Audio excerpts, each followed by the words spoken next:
Hello everyone, I hope you all are doing well. This session I got the chance to focus on transformational leadership and I'm excited to share what I've learned.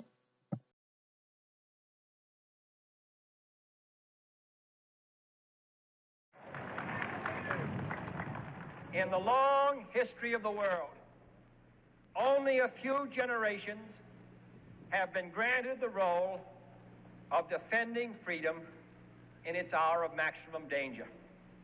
I do not shrink from this responsibility. I welcome it.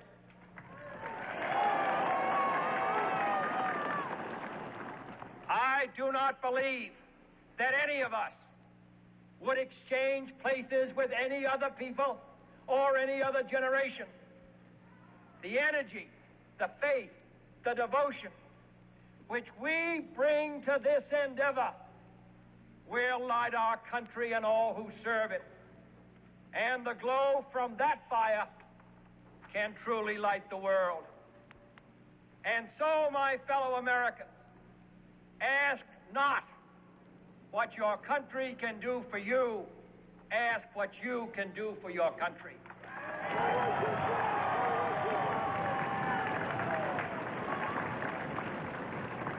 My fellow citizens of the world, ask not what America will do for you, but what together we can do for the freedom of man.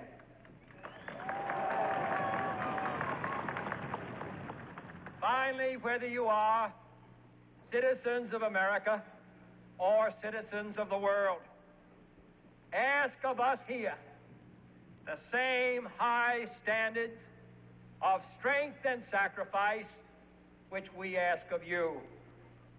With a good conscience, our only sure reward, with history the final judge of our deeds, let us go forth to lead the land we love, asking His blessing and His help, but knowing that here on earth, God's work must truly be our own.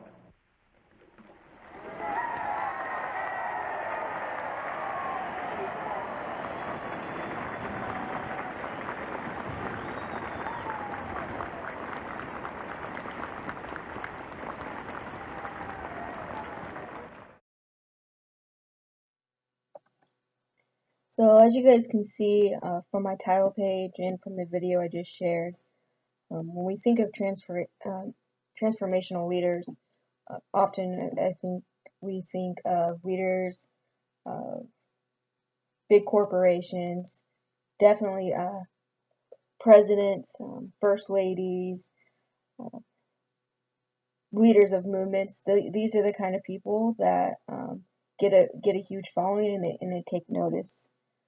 In order to understand transformational leadership, one must have an understanding of the definition of it. According to Burns, the transformational leader recognizes and exploits an existing need or demand of a potential follower, looks for potential motives in followers, seeks to satisfy higher needs, and engages the full person of the follower. This results in a leadership relationship where mutual stimulation and elevation allows followers to become leaders.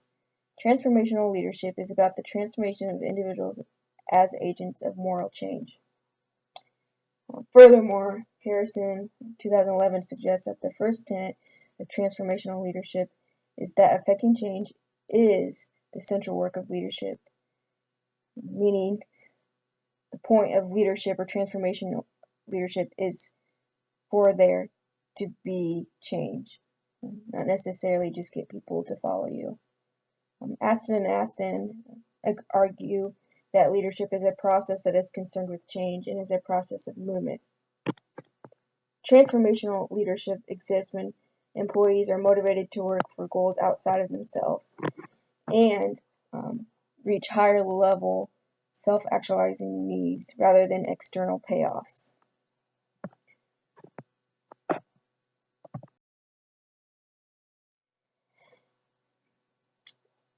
So there are four dimensions that make up transformational leadership.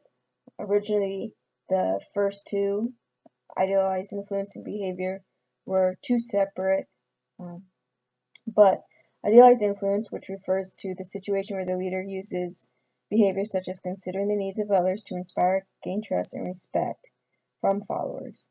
And idealized behavior involves the leader acting as a role model to followers. The leader should be a high moral standard that followers want to attain to. This pushes followers to identify with their leader. Third is inspirational motivation, which involves the leader behaving in a way that provides meaning and challenge to followers' work. This requires leaders to state clear expectations and to motivate subordinates to meet those expectations. Uh, Intellectual stimulation, which fosters innovative problem solving among employees to face challenging circumstances. This creates an environment where employees are pushed to challenge the status quo, which we know challenging the status quo can result in change. Finally, the fourth is individualized consideration, and this involves the leader giving specific attention to the growth of each follower in their role of a mentor. And I think this is the part that really makes transformational leadership what it is.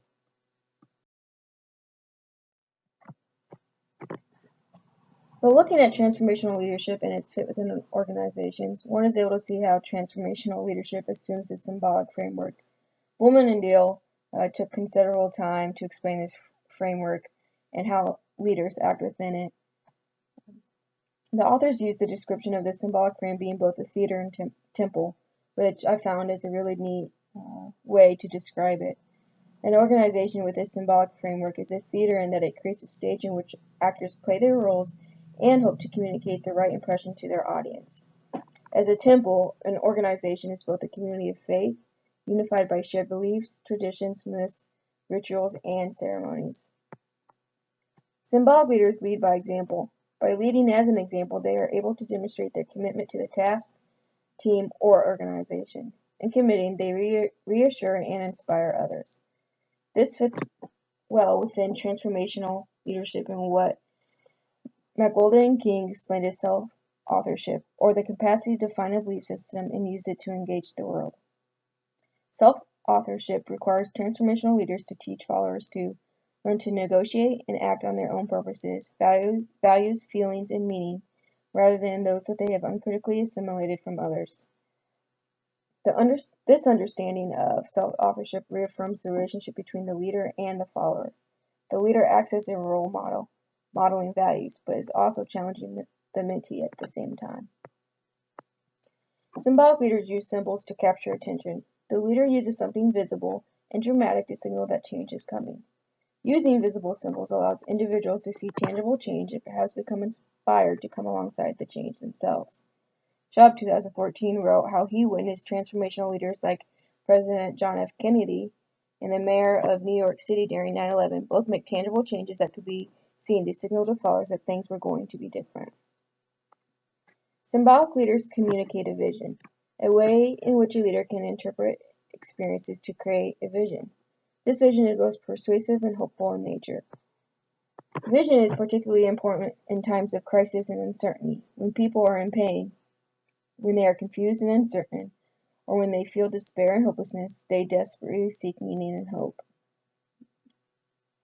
Articulating the transformational leader's visions to followers and helping followers align to the vision helps improve the followers' abilities. Symbolic leaders also tell stories. They often use vision to tell these stories and are then able to bring their vision to life. This connects back to the second dimension, inspirational motivation, which involves leaders behaving in a way that provides meaning to followers' work. Telling a story will allow a transformational leader to bring meaning to a vision and to a follower's work.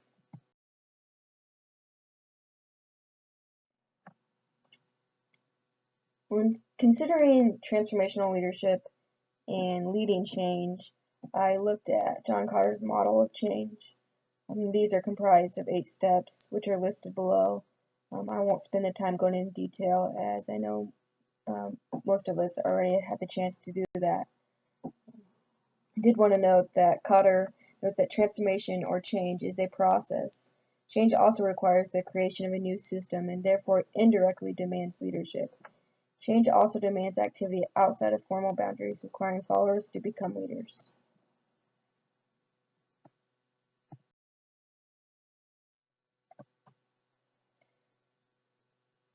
So to better understand transformational leadership and how it interacts with Cutler's change model, I've juxtaposed the two to kind of see where different values or different steps, different aspects of transformational leadership they line up and they meet each other. Someone using transformational leadership to enact change might use the sense of urgency stage to approach change with supervisors. Initiating change with a supervisor at some places could be more difficult because of a hierarchy. However, during this stage, any individual can present a case in which change is needed. If the right research is done, a supervisor's attention could be gained.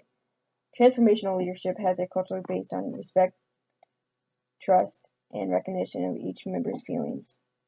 If this culture is in place, a transformational leader should be able to put aside the hierarchy to accomplish a goal. This relates to followers become leaders as they have to step outside the formal boundaries or the formal hierarchy that's in place. Transformational leadership could also be used to enact change with a teammate or someone horizontally as far as leadership's concerned, by using the creating or forming a powerful coalition stage of Cutler's model. A dimension of transformational leadership is, if we can remember back a few slides, is intellectual stimulation. This fosters innovative problem solving among coworkers to face challenging circumstances. This stimulation would exist through Cutler's model in the coalition stage. During this stage, members discuss and contribute to an idea of change. This formation stage of change allows teammates to brainstorm ideas to face specific circumstances. This creates an environment where employees are pushed to challenge the status quo. A second strength of the change process is the ability to empower others. Harrison, 2011, understood that everyone is a leader all the time and assumes that all members of an organization can lead regardless of their place in the hierarchy. Transformational leader helps leaders achieve self-authorship, as I talked about before. This empowers the follower and challenges the follower to take ownership. Ownership with change is essential so that change is implemented at all levels, meaning organization is going to need someone at the bottom of the hierarchy to come alongside change, to take ownership of it, to make change happen at that level, because only those employees working at that level can do that. And this understanding of self-authorship reaffirms the relationship between the leader and the follower. This is the challenging, the mentee, but also modeling values at the same time. And this transforms and encourages the follower to commit to a shared set of beliefs or a new set of shared beliefs. And finally, transformational leadership's biggest strength when it comes to Cutler's change model is that it really focuses on the vision. Transformational leaders act as role models, helping others adapt and commit to a vision of the organization. This affects the effectiveness of the organization, whereby employees easily understand the culture. Transformational leaders influence followers to make self-sacrifices, commit to difficult tasks, and attain performance. Because of the relationship between the leader and follower is one where the benefit of the follower is of the focus, improvement happens at the lowest level. And it's a big thing with transformational leadership is that transformational leader doesn't necessarily care about the benefits that they can gain from leading others.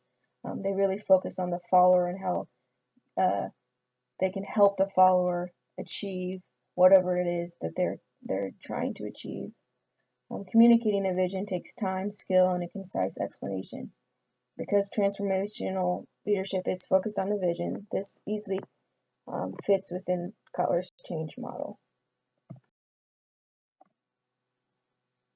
So Harrison, 2011, took some time to create some strategies where more transformational styles and systems could be incorporated into higher education.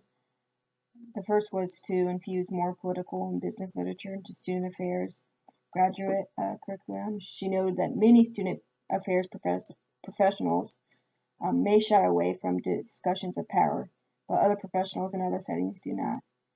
Graduate students need to learn about political power within organizations. A second strategy was to cultivate mentors and mentees. Because graduate programs did not teach professionals how to negotiate power in university systems, establishing mentors who give knowledge and direction to mentees proved to be helpful. This relationship is not one-sided, however. Serving as a mentor renews and increases a leader's knowledge about power issues. Harrison asserts that transformational change is rarely accomplished without strategic allies in positions of power. Finally, a third strategy was to work through public relation issues that affect student affairs. Harrison suggests that student affairs professionals have rarely framed its public image well. When universities or corporations are seen as corporations, students are customers, and student affairs programs are designed to keep the customer happy. Student affairs must gain power through providing its own narrative about its operations. Harrison states that if we fail to tell the story of student affairs in a way that is compelling and articulates our clear value, competing entities will frame our work in a way that benefits them instead of the integrity of the institution.